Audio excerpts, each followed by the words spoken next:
It's my pleasure to introduce our guest speaker.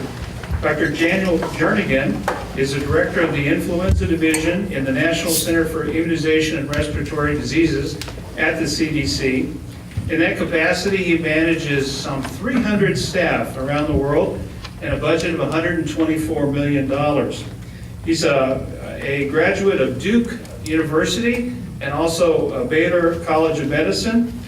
He's done residencies in internal medicine and preventive medicine. He joined the division of what is now the Division of Influenza in 2006 and was selected as a director in 2015. But he's done much more than just influenza.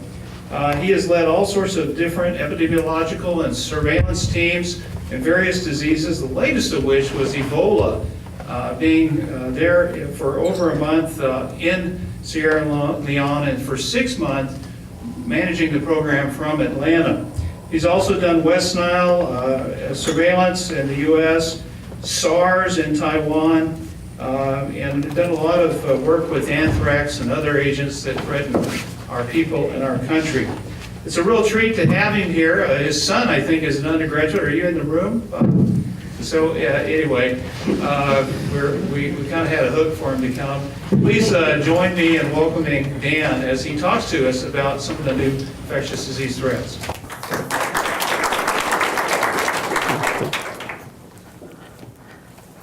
All right, well, thanks very much for the opportunity to come and speak. It's a great opportunity to come. Like you said, I did attend Duke many, many years ago. 1986 is when I graduated. And so Dr. Gray asked me to speak on people, pigs, poultry, and pandemics, emerging influenza virus detection and response. And so I'll go through these things. It's going to be at a fairly high level because I'm going to try and touch on a number of different activities, but mostly to point out that some of the things that we're doing, some of the reasons that we do risk assessments, and sort of what are our concerns right now. A little bit about the Influenza Division that in Atlanta. There's about 310 of us. 24 of them are globally positioned in different strategic locations around the globe. We have 3 EIS officers. The Epidemic Intelligence Service is something that a lot of ID fellows and graduates and people that have gone through different residency programs do come for 2 years and do a training at CDC. So if you have interest in that, let me know. We also serve as a WHO collaborating center for influenza, where we do the selections for vaccine viruses for both seasonal vaccines and for pandemic and pre-pandemic vaccines. And we're responsible for surveillance. We do next-gen whole genome sequencing of about 10,000 influenza viruses per year, looking at those to try and identify changes that are occurring and letting that help us with our decisions about vaccine virus selection. We do the prevention in terms of picking those viruses and giving them to the manufacturers, but also in monitoring vaccine effectiveness in the U.S., but also one of the major providers of vaccine in the U.S. through the Vaccines for Children program, which gives millions and millions of vaccines each year.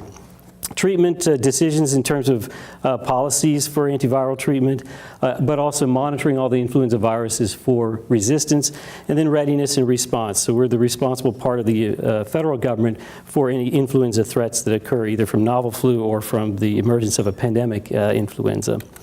So let's talk a little bit about the influenza virus.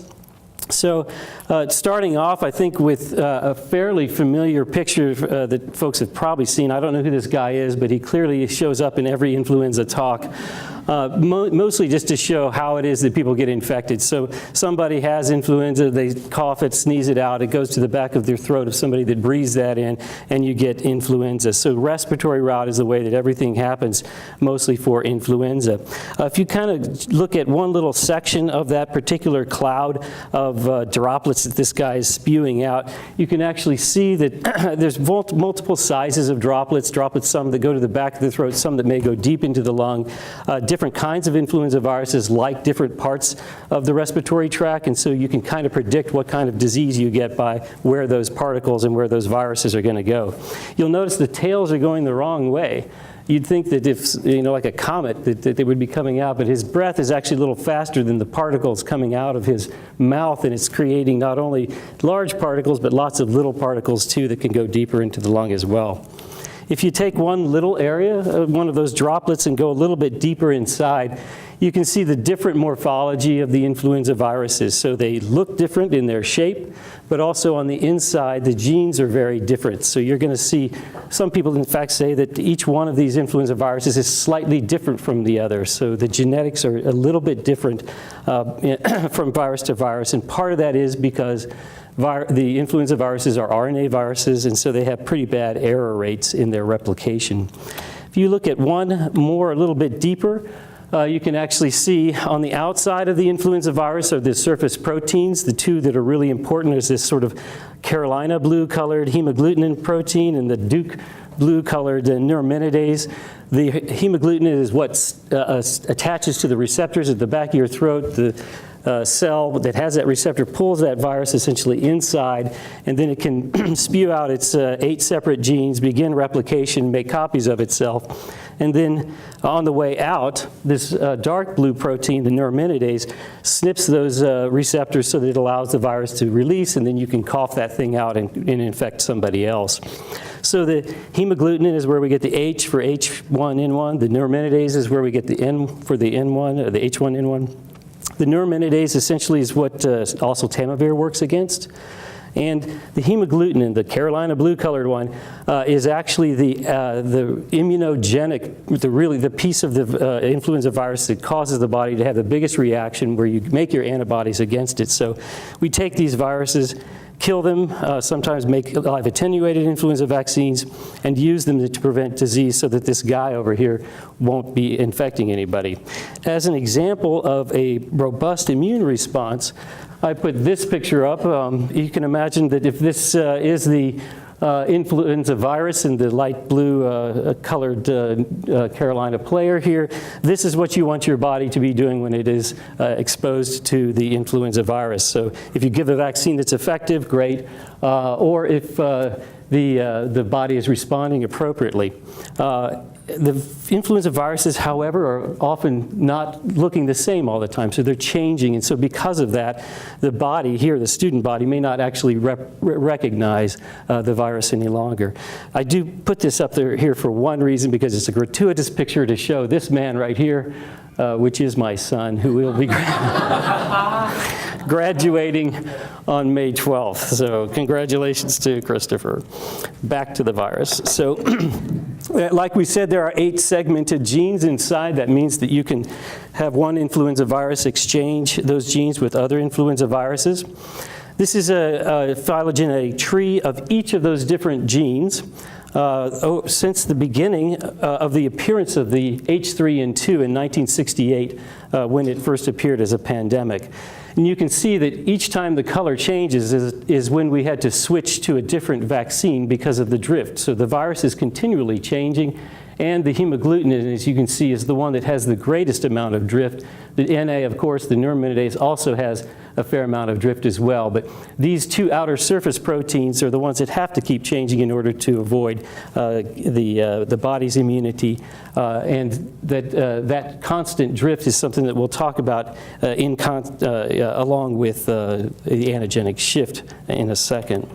So there are 18 different types of hemagglutinin and 11 types of neuraminidase. It used to be 16 and 9, but recently some folks found influenza in bats that we have not found in any other species at this point. But you can see the vast majority of these hemagglutinins are among the migratory waterfowl. Many are in swine, mostly H1s, H3s. Many are infecting humans, but really most prominently H1s and H3s. And so you can have multiple combinations here.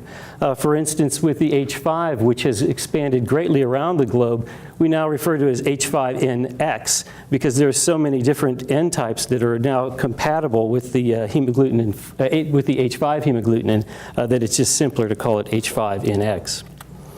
There are these reservoirs where there's the naturally occurring influenza. The migratory waterfowl is by far the biggest amount by weight of influenza viruses on the globe. And all of these birds are able to sort of exchange genes among these different influenza viruses within this cycle. Humans have their own cycles, swine have their own, but there is the potential for exchange of genes within each cycle and between the cycles as well. And that's how we can actually get the development of pandemics. So we talked about the drift, watching the HA move over time. There's this other concept of shift where these genes are being exchanged, where human-adapted viruses can arise from reassortment. That's where the genes are moving back and forth to cause efficient and sustained transmission. This is a buzz phrase, efficient and sustained transmission for pandemic. So when something has achieved that level, we refer to it as a pandemic virus. There have been 4 pandemics in the last 100 years, and all of those have had genes from either avian or swine origin. Just to give you a little bit of background on the pandemics that have occurred so far, 1918 was the appearance of a very severe pandemic. You all are very familiar with that. We're now almost at 100 years from when that occurred, so we're probably at 100 years now of it starting to take off. So not something to necessarily celebrate, but something to be memorialized.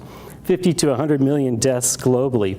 It stayed relatively similar up until about 1947 when it had a very significant drift that occurred. And so it's very interesting, the people that were first exposed to influenza during this period of time have a different response to the current H1N1, which we'll talk about in just a second.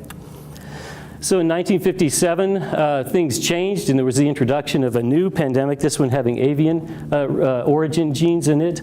About 1 million deaths globally for that one. Lasted only about 10 years. And then the appearance in 1968 of the H3N2, which was a mix of some other avian viruses and the N2 from the circulating H2N2. Again, about 1 million deaths there. Again, things stayed about the same for a period of time, and then there were significant drifts that occurred over time, and we're beginning to see that people respond differently to vaccines based on which of these they were exposed to. So this is a kind of a way of doing a little more precision vaccine effectiveness or precision epidemiology to try and figure out how can we get better vaccines by understanding these unique features that different people have based on what their first exposures to influenza were. So something unusual happened in 1977. Not exactly clear, a lot of different papers try and explain what happened, but it's possible that a live attenuated influenza vaccine trial outside of the United States was conducted and may have allowed for the release of this seasonal H1N1, which was very similar to what left in 1957. So we've been co-circulating now with H1N1 and H3N2 for a number of years. It used to be we'd have only one influenza A subtype. Now we can have 2. Why is that? It's possible that we just have more people, more carrying capacity, more capability to move around the globe, and therefore we can have more subtypes. For influenza Bs that are not shown here, we now have 2 lineages of influenza B, and so why is it that we can carry all of those now? It's probably because we have a lot more people that are a lot more connected than before. And then finally, in 2009, this virus here, and I'll show it in just a second, that left the human population, went into swine, came back out into humans, and caused the pandemic in 2009. So a little bit about novel influenza, and by that I really mean viruses that are from animal origin that infect humans and cause human disease, but are not something that the humans have natural immunity to, and it has not yet become efficient and sustained in its transmission. So what are some factors about why there are emerging novel influenza viruses? The world is, of course, increasingly crowded. There are multiple megacities like Shanghai here with 26 million or so people in it. The world is more connected. You can get from any one place on the globe to another within the incubation period of most infectious diseases. It is more converging in terms of the worlds of humans and animals. This is a picture I took at a bird market in Dhaka where it's extremely crowded. This is Kamalapur, where there's 288,000 people per square mile in this one particular slum area of Dhaka, Bangladesh. And they bring in all of these chickens so that they can feed folks. So The world is more crowded. The world is also making more money in a lot of these mega cities. People have appetites for better food. They want high calorie, dense, protein-rich foods, which chickens actually help fulfill that bill. And because of that, you end up with lots of birds, pigs, and other things in urban settings where a lot of transmission of viruses can occur. This is a graph we did for a chapter on novel influenza, looking at the factors for emerging influenza viruses, people, poultry, pigs, and passengers. And so you can see that they're increasing over time. Pigs have increased in number. It just doesn't look that much because of the scale over here. Humans certainly increasing in number, about 11 billion, I think, by 2050. And the numbers of people traveling increasing, but the highest here really is this poultry one that seems to be increasing extremely high, again, trying to fulfill that need for protein in urban settings especially. So this is a graph. Along the x-axis are years of onset of infections and the number of human cases on the y-axis, just showing the numbers of novel influenza viruses that have been detected and reported since 1959, and you can see this tremendous increase in the numbers of cases. This is not including the H1N1 pandemic novel cases early on. So that's about a 30-fold increase from the 1990s to the 2000s. Is that just because there's better detection? Yeah, there's a lot more diagnosis going on. There are better diagnostics out there. There are higher sensitivity and specificity. However, the factors that are allowing for people to get exposed are also increasing, and I think that's a significant part of it as well. So what do we do at CDC to try and figure this out? If you've got H5N1 and H7N2, H7N9, H10N8, all of these numbers and letters, it gets pretty confusing. So we actually have put together a thing called the Influenza Risk Assessment Tool, or IRAT, which is an unfortunate name if you were Apple, to have the IRAT. Nonetheless, we have 10 different elements that we look at about the virus, about the population and population immunity, and about ecology. So anytime one of these new viruses emerge, we get that virus, or we have to build that virus if we can't get the virus. And we go through a series of things. We use next generation whole genome sequencing and deep sequencing, and compare that to the public databases through GISAID, which is an influenza-specific public database, to see what's changing.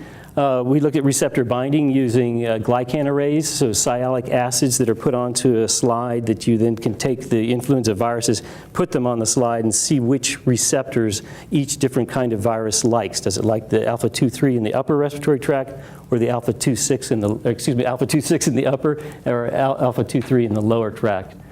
We look at transmission in laboratory animals using ferrets. So we take, in our high containment lab, take 2 cages that are separated, infect one ferret with, or infect several ferrets with high-path avian influenza viruses or whatever viruses, have some that are not infected, and then we see whether or not there's respiratory droplet transmission and respiratory transmission that occurs in that setting.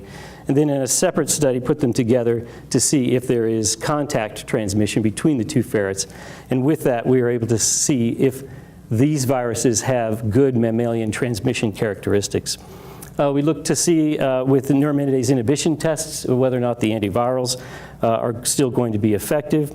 We look at existing population immunity, actually bleed a number of folks on a regular basis so that we have different cohorts, age cohorts of sera.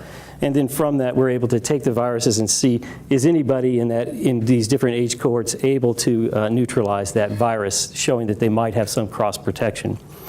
We look at disease severity and pathogenesis, look at the antigenic relationships using hemagglutinin inhibition testing and microneutralization to try and see if our existing vaccines, like those that are in the stockpile, will actually cover the emerging viruses.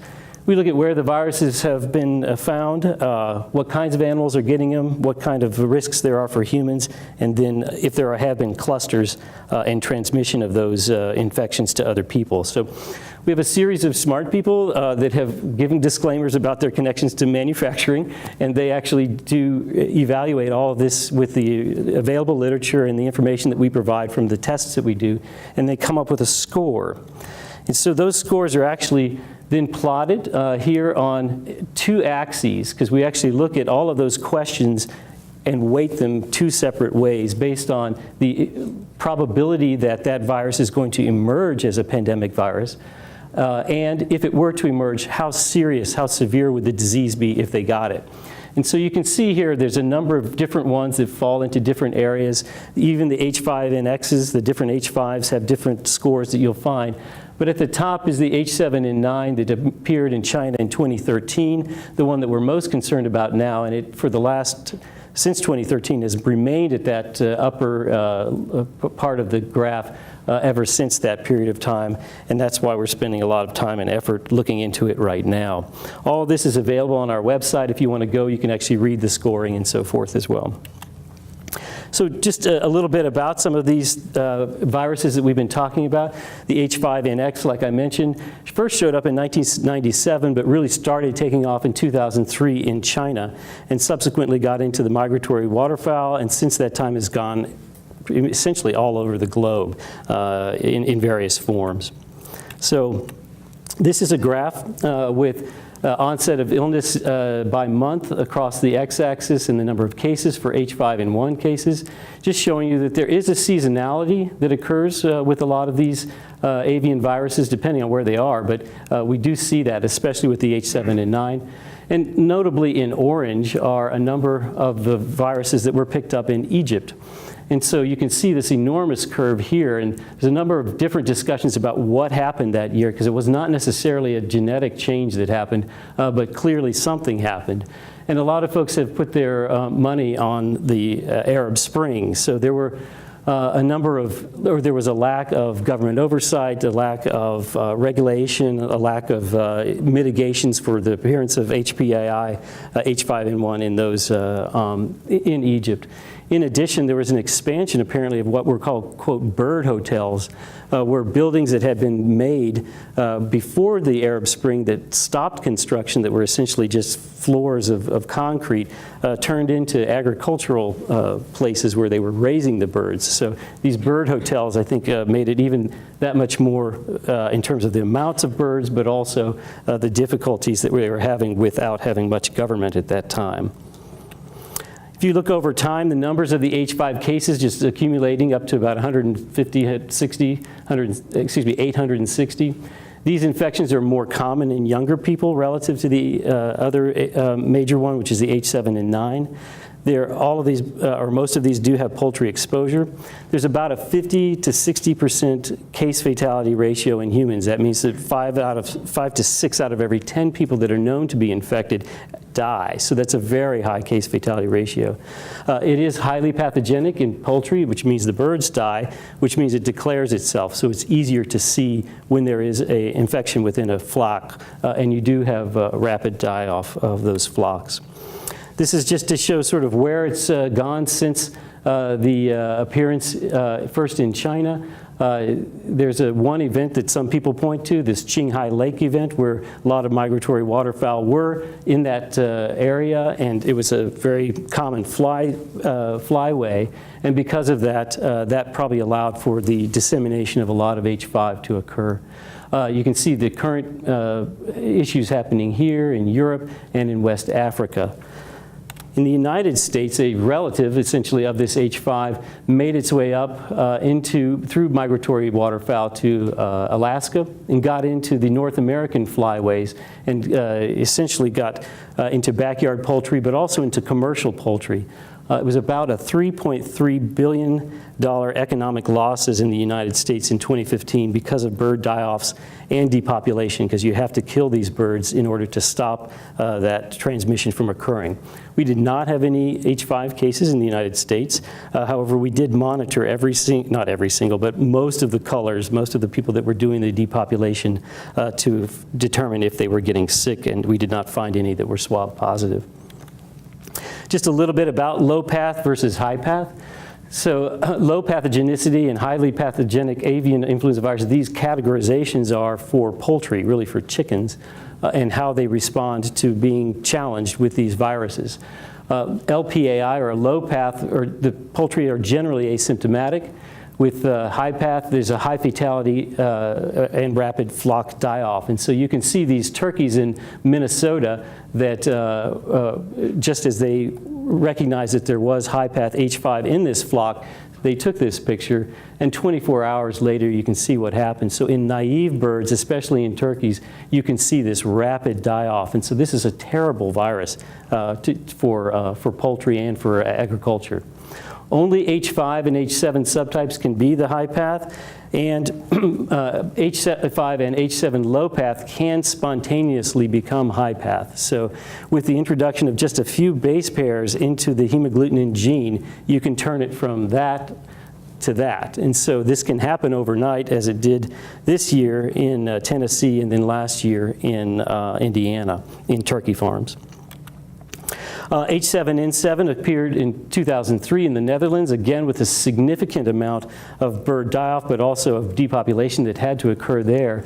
This is a high path H7, but it causes very minimal disease in humans. And so our experience sort of up to this point here was that H7, whether it's high path or low path, causes conjunctivitis and maybe a little upper respiratory tract infection, et cetera. So our sense about what H7 meant was colored by a lot of what we were seeing with this, and that changed when we got to the H7N9. Moving to swine-associated viruses, the 2009 H1N1 pandemic came and visited in 2009. This is not to walk through in great detail, but just to show the complexity of the path that some of these viruses have to take in order for that to become efficient and sustained, sort of the path from novel influenza to pandemic influenza. So that terrible virus in 1918 went into pigs and sort of hung around here in various different arrangements over a number of years until it actually reassorted with an avian virus here, turned into this swine triple reassortant, and then became able to reassort with other viruses. So the human chain of H1N1 then was replaced with the 1957, the 1968. So all of these changes were occurring through multiple different pandemics that eventually provided the genes that then turned into this 2009 H1N1 that then swept the globe very quickly. In the US, it was estimated around 59 to 65 million cases were reported. It did have a disproportionate impact on the young and the middle-aged. The elderly just were not affected. So it's just very different than what you would expect with an H3N2 year like this year, or in 2014-15, where we had, 350 per 100,000 hospitalizations for those over age 65. We just didn't see that with H1N1. And part of that, we believe, is because these were the first virus that these elderly folks were exposed to was that H1N1 from 1918 up to 1947. And so that essentially primed them in a process that people have called original antigenic sin. So the thing that you were exposed to first determines how you're going to respond to influenza viruses going forward. Sometimes that's a good thing, sometimes it's a bad thing. The greatest transmission was in children, notably when schools reopened here in the fall. But there was quite a lot of disease through the summer. My own experience was this. This is the picture of my son at camp, my other son. And so when we dropped him off at camp, there were 25 campers. And so this one right here is Tim. And so that's Tim. This was on a Saturday when they took this picture. We got called on Wednesday. I was at dinner with the parents of this guy and this guy, all getting called by the nurse from the camp on our cell phones to come pick up our children because they had the flu, the swine flu, and that we needed to take them home. So just to show you sort of the attack rate, this is 1 week later. The camp now has 11 campers, so a greater than 50% attack rate, indicating that in a naive population, a virus that may not have as high severity certainly can have a significant impact because of the numbers that are affected. And that's Tim right there. So moving on to another swine-associated influenza virus that we have been tracking. This is a virus that was circulating H3N2 in humans that in the 1990s got into the pig population, and from that time forward really had its own evolutionary path that it followed through time. The H3N2 continues in humans. It's extremely human adapted right now, which makes us wonder if it's actually at an immunologic corner right now and has nowhere else to go. But this one changed and was able to get into kids because 4-H kids actually take a pig, and as a part of their 4-H project, they can actually get scholarships and things for it. They take their pig, they raise their pig at home at their own farm, and then bring the pig to the county fairs where it gets judged. They are so careful with these pigs. They sleep with their pigs and they groom them and so forth. But these naive pigs that they were bringing to the fair were being exposed to H3N2V positive pigs because there was just an epidemic of H3N2V among county fairs. Because of that, then, those kids got infected. We had 306 cases over one summer of kids that were being infected with a little bit of person-to-person transmission. But this one really did not take off because most of the population that was exposed prior to that really didn't have significant disease if they were exposed. However, we did take this, make it into a vaccine virus, and NIH actually did do some clinical trials on an H3N2V vaccine.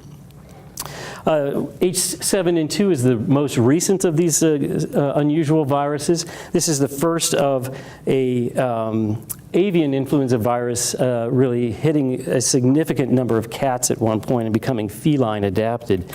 We have our EIS officers. I don't know if anyone knows Kate Russell. She's a Duke pediatric resident. It is now our EIS officer. And so she and another officer went up to New York City to do this investigation. But essentially there were, this is a shelter that's near Central Park where they actually bring cats from all over, feral cats and domestic cats, cats that have been in houses their entire lives, all put into the same grouping of about 350 cats at one point at its max. It's the same place where they bring gamecocks, they bring chickens from backyards that had been abandoned, all kinds of things like that, birds that have been found in the park. Those are all brought to the same place, and so it's possible that the H7N2, which was similar to a bird market virus from the mid-2000s in New York City, actually got into this population of cats and had a 70% attack rate. All of these cats were being adopted at the same time, so our EIS officers got to follow up on all those adoptions, find out if anybody was sick, and swabbed a whole lot of people. We only found one human case, which was a veterinarian that was preparing those cats to go into quarantine so that they would stop transmission of the H7N2. So do we think that we'll see H7N2 again? Yeah, I think we probably will see it in cats, just like we see the H3 in the dog population now. So finally, H7N9 in China. So the first cases were in 2013 in Shanghai, 2 cases, and Anhui, 1 case. And just to bring together this concept of people, poultry, pigs, passengers, there's around 575 million people, or 45% of China in that region, 8% of the world there. And in the 50 kilometers around those 60 earliest cases of H7, there were an estimated 131 million people, 241 million domestic chickens, and 47 million domestic ducks, and 22 million pigs. So all of the factors that are there that make it possible, and I think from talking with Dr. Gray earlier that you're finding a lot of the same thing in a lot of the market studies that you're doing in this region and up here as well. So clearly the factors are there. The thing that was different here was that these people all died. And before we had conjunctivitis with H7. So what was different here? This was a different virus. This virus is built from an H7N3 in domestic ducks, an H7N9 in wild birds, and an unusual virus, or an interesting virus, H9N2 in domestic poultry. This particular virus is sort of a very promiscuous virus. It's able to receive the hemagglutinin and the neuraminidase genes from multiple different viruses and have a stable internal set of genes. Because of that, this is the one that really set the H5 in motion that we followed since 2003, and also is the provider of the internal genes of this H7N9 that showed up in 2013 in China. So just to revisit this graph that we had of the accumulated cases of H5, you can see the H7N9 just since 2012-13 has already surpassed, and even today another 40-some cases were reported, up to over 1,400 of the H7N9 human cases happening so far. So we were very concerned about H5. This rapid increase, especially in the most recent wave, makes us even more concerned. These are the epidemic waves of human cases from when it appeared first in 2013, and then the second, third, fourth, and fifth waves. We thought this was the biggest wave here in the second one, but ended up that things were going away slowly. It seemed to be going down. The Chinese authorities that we work with, we have a staff person in Beijing, were indicating that this was due to better bird market mitigation, better communication, better detection, better practices. And so we all thought it was going away. You can also see, though, that the bases of these are widening, which means that they're happening earlier and staying later, which means they're probably occurring in more places around the country. But something happened in the fall of 2016, really November, December, where we saw this rapid increase in the number of cases. It's now 640-something cases. The other thing, too, is that the peaks of these cases all occur around the Chinese New Year. And so birds are being built up in numbers so that there's plenty of poultry in January and early February for the Chinese New Year, so that the poultry is there. People travel great distances in order to be with their families, and poultry is a part of that. And so the cultural practices, these peaks almost exactly align with the Chinese New Year. Does anyone want to guess what the Chinese zodiac symbol is for this most recent Chinese New Year? No? It's the rooster. So, yeah, it's a chicken, believe it or not. So poultry exposure is common in these human cases, about 85% exposed to live poultry. Birds show no symptoms, so you don't know if you're being exposed to a bird that has infection. And so part of that, I think, is the reason why it's been able to spread so quickly and be rather nefarious. The agricultural department does not want to deal with this because it's not hurting the chickens, it's not harming them, and so they have not been nearly as aggressive as they would be if this were a high pathogenic avian influenza virus. The infections in humans are severe. 88 to 90% develop viral pneumonia, like these photos from Gao, George Gao, from the New England Journal article, showing the progression to whiteout. 68 to 75% admitted to an intensive care unit. 40% died, so 4 out of 10 people that are infected, known to be infected, die.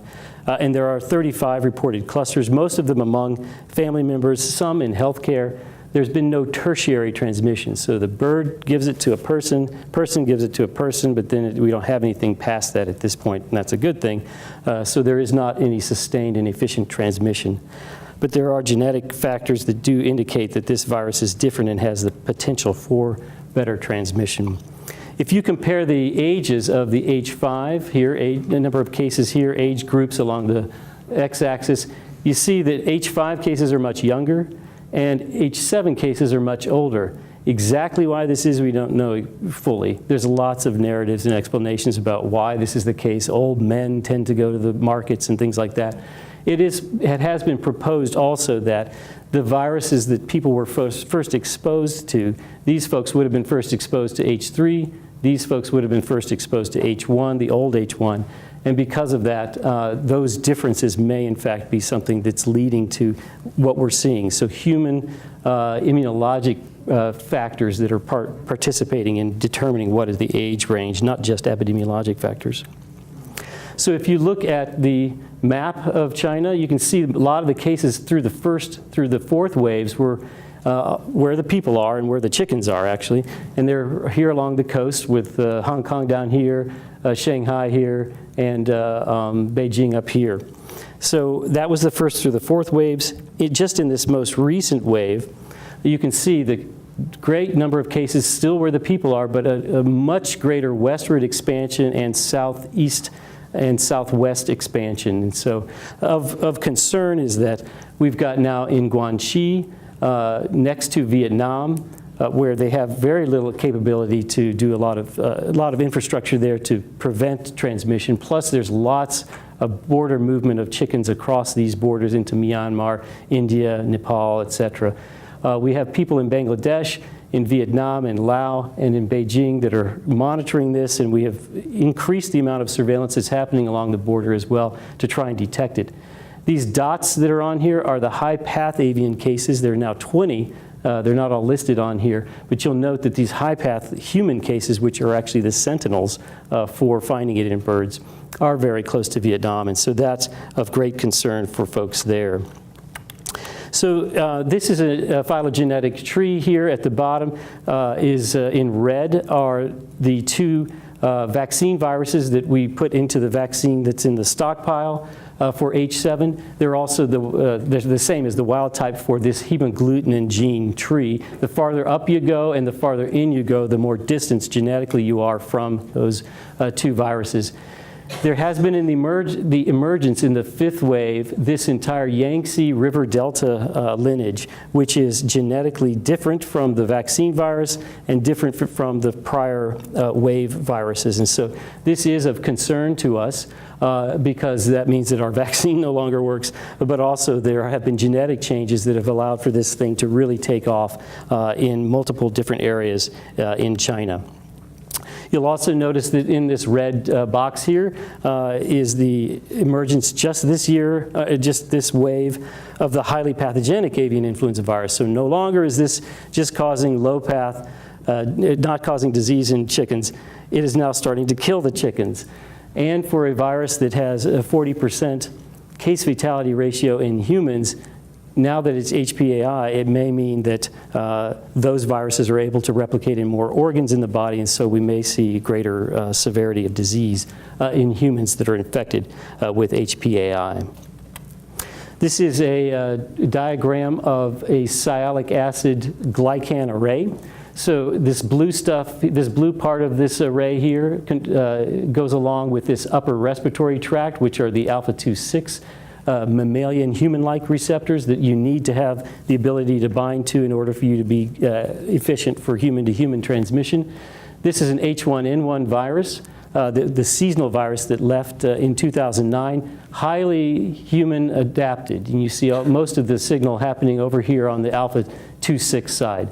This is an H5N1 virus where most of the signal is down in this red part, which is this alpha-2/3 receptors, which we have in our lower lungs, but chickens and others have in other parts of their respiratory and enteric tract. For the H7 and 9, the concerning thing is that there is not only the red stuff, but there is also the blue stuff. So what that means is that this virus has features that make it more adapted to mammals. And so this information that we saw in 2013 certainly made us quite concerned, and that has not changed as we've moved forward and that the virus has begun to change. So the clinical course of illness, there's a high respiratory tract viral load, prolonged viral replication, induction of cytokines and chemokines resulting in inflammatory tissue damage, such as ARDS and multi-organ failure. And underlying host factors definitely participate in who gets really sick and who doesn't. So those with more comorbidities certainly have worse outcomes. This is a picture of one of the more recent cases in Hubei province. We've looked at 134 viruses, and 12 of them have markers for resistance to neuraminidase inhibitor drugs, also oseltamivir and peramivir. Many were treated with oseltamivir, though, so it's a little hard to say whether or not these are naturally occurring viruses or if the development of antiviral resistance occurred during their course of therapy. So what is CDC doing? CDC, in terms of its global influenza support, we have 15 CDC field staff in key locations, 45 cooperative agreements to assist these ministries of health and other members within these countries. And we also manufacture our own PCR reagents that we then distribute to 120 different national influenza centers that do testing for H7.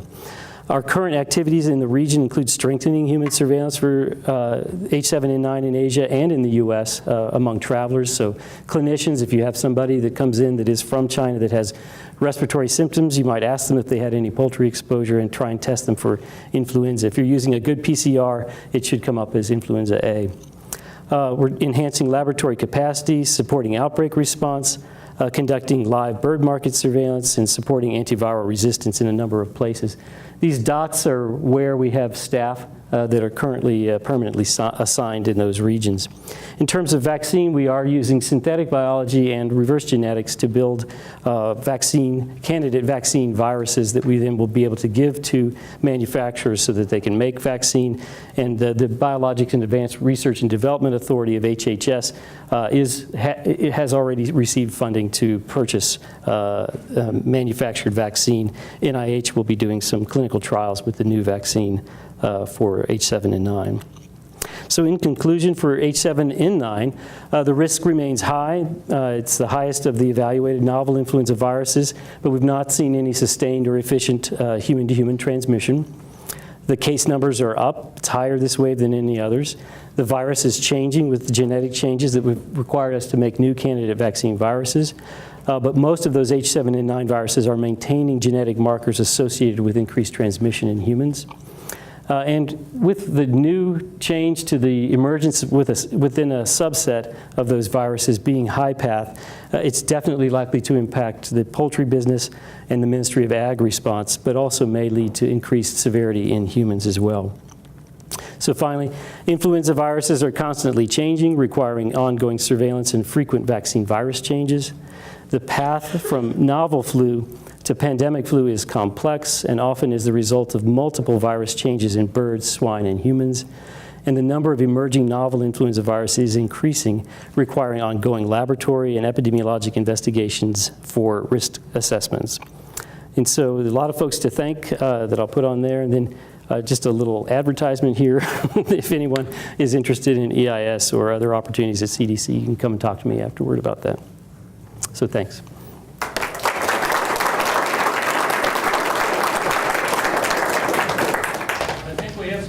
Questions?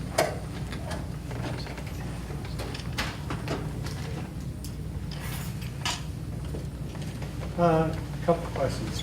First, has there been any impact in the epidemiology of the required influenza vaccination in healthcare workers? I mean, this has been another about 4 or 5 year experience, and I think most of the places in the country actually require their employees to have influenza vaccines. Have you seen any change in the epidemiology, the virus, et cetera, with that kind of change in exposure? Yeah, so I mean, the broader question is, does vaccination change the epidemiology, not just the healthcare part of it? In terms of healthcare vaccination leading to changes in the viruses themselves, that is, are we having enough of a pressure because of that vaccination that it's doing something to the virus? I don't have any data on that. The other questions of whether or not that practice leads to less infection in those populations. There's some data about nursing homes that was released not too long ago, but very honestly, we don't have a lot of data to say what's that significant impact of the healthcare vaccinations. That's a separate topic from this one, though, yeah. It's 100 years since the 1918 pandemic. H1N1 is still around. Has the mortality rate changed over that century of H1N1? Oh, yeah. Yeah, it's changed for a number of reasons. One is the virus that showed up had nasty features to it that really we've been able to replicate by rebuilding the virus and then checking it in animals. So the disease was worse. As the virus became more and more human adapted, we saw less of the impact of it. And so certainly with the availability of antibiotics, with supportive care, all of those things, the mortality of flu has definitely gone down. And so for that reason, yeah, it's changed. Is the virus, a virus like H7N9 though, is as nasty or worse though than the H1N1 that appeared in 1918. So could there be viruses that have significant severity in humans? Yeah, I think that's what we're concerned about with H7N9. Is the H1N1 from 1918 having less mortality than it did back then? Absolutely. So part of that is just better care Part of that's vaccination, part of it's a number of other factors. Early on, you showed a graph of the genetic evolution of the various genes within the virus over time, and it seemed as though in recent years that rate of change is substantially higher than it was over the prior century. Why do you think that might be? So you're talking about the ones that look like that? So that's H3N2. So it showed up in 1968, with not fully human adapted. And so over time, these viruses become more and more mammalian adapted. In addition, they're trying to find ways to still latch onto those sialic acid receptors that are on the respiratory tract cells. But by doing that, they're having to change the shape of the binding pocket. And in order to do that, there's only so many options that it has by putting other things that get in the way or by changing the conformation of it. So it is possible that it is continually trying to find more and more different ways in order for it to get, or it's narrowing itself to a few select sialic acid receptors, and it's kind of running out of options. But a lot of that change has occurred in the more recent years, and I think that is because it's looking for different ways to finally get around the immune wall that's there in the population. So why is it doing it more recently? I'm not quite sure if there's a reason why it's happening more at this point, but we do see that we're changing the vaccine virus much more frequently with H3. H1s, we went for 6 years without having to change anything. And the B viruses, we currently select 2 different ones for that, so we don't have to change those as much either. But yeah, so the H3 is a unique problem where it's trying to find ways to get around the immune system, and by doing that, it's changing a lot. You mentioned that H7 and 9 had incredibly high bacterial pneumonia rates. Have you guys found out why it's so high for that? With H7N9, I think part of that is that by the time they figure out what they've got, it's fairly long in the duration. I didn't put it up there, but the time to detection is pretty late. And in fact, that's why use of antivirals is really probably not as effective, because they're waiting too long. China has actually changed their policy to start promoting empiric use of oseltamivir in people that they suspect might have it, rather than waiting, collecting, sending it off to a regional laboratory and finding out what it is. So it would not necessarily be a propensity to have a bacterial infection because of H7. I think it's the other factors about waiting that long.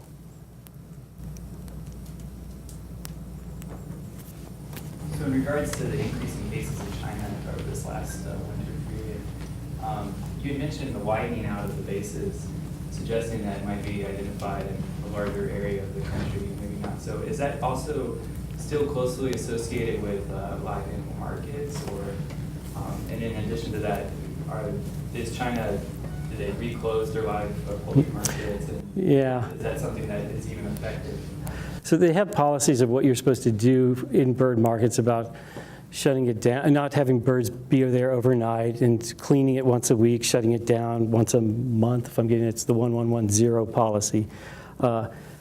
We have somebody that is at CDC now for 3 months that's from the China CDC. We routinely have somebody coming through, and her comment was that nobody's really following that in a lot of places. It's just very difficult for commercial bird markets to try and follow that if they're not going to be able to make money from it. The government also may have gotten a little bit lax over the last few waves, because watching it go down, they weren't enforcing it as much. In addition, the urban areas were hit most in the earlier waves, but you can see it move within those provinces out to the more rural areas where bird markets are as well, and then to other provinces as well. And so in the 4th wave, there was one study that did indicate that you had not just live bird markets, but also backyard flocks as one of the sources. So it may be moving more to the rural backyard flocks, and then at some point may get into the migratory waterfowl as well. You had mentioned that there hadn't really been much oseltamivir resistance in this most recent uptick. It just depends on what you think is much. So it's about 8 or 9%, which is high. But we don't know how many of that 8 or 9% are ones where we've collected them late in their course of illness and they've received oseltamivir. So these viruses change quickly, and the development of antiviral resistance with oseltamivir is very well-known phenomena. And so many of those may be just having been detected late and therefore having already become resistant. There was only one environmental specimen that I'm familiar with that was resistant to oseltamivir. Other environmental specimens have been sensitive to oseltamivir, which would suggest that in nature it's not occurring as much. One follow-up question, sorry. So oseltamivir is excreted in your urine, and previously they've done studies where they looked at the water in some bay in China and found, sub-therapeutic levels of oseltamivir, and obviously the ducks and birds swim in that. Is there any? Is something like that causing oseltamivir resistance in these bugs? I don't think so yet. Amantadine is a different question, and so we actually have been working with FDA where they take dog treats, those chicken dog treats that you can get. They're like strips that are dried. Many of those come from China, and so they've been testing those for a number of different components, and amantadine is found in those. So we know that amantadine is used agriculturally. We don't use amantadine anymore, but it's possible that they could be using oseltamivir if the cost, I guess, gets down low enough. I don't know if you have any. Do you have anything on that? But yeah, so we asked them if they found oseltamivir in the dog treats, and they did not. So from that incredible scientific study, it doesn't look like it, but I don't know if they are or not using it. Many years ago, late onset encephalitis lethargica was attributed to pandemic influenza. Yeah. In encephalitis lethargica, it kind of disappeared. Yeah. What's the modern understanding of that story? Wow, that's a tough one. And so I would refer you to Robin Williams for that. What's the Awakening? What's the movie that's about? Yeah, so I mean, different viruses have different activities. So for instance, the H3N2, what we call 3C2A clade, for whatever reason, causes parotitis. And so this year and in 2014-15 during H3N2 seasons, we have what's called flumps, which is flu mumps, which is a parotitis due to flu. And so we're trying to characterize that, see what it is about the genetic and antigenic structures that actually cause the body to react that way. So there are some viruses that are probably more neurotropic than others.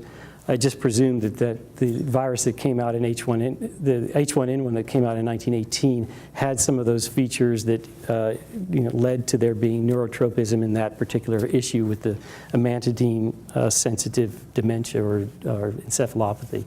So I don't know the answer exactly, but we do know that each of these viruses with very little changes can have very unusual different clinical presentations. So with that very scary note, let's thank our guests for a wonderful seminar. If some of you, he's agreed to hang out a little bit down here if some of you have some additional questions. Otherwise, thank you so much for attending today's Grand Rounds.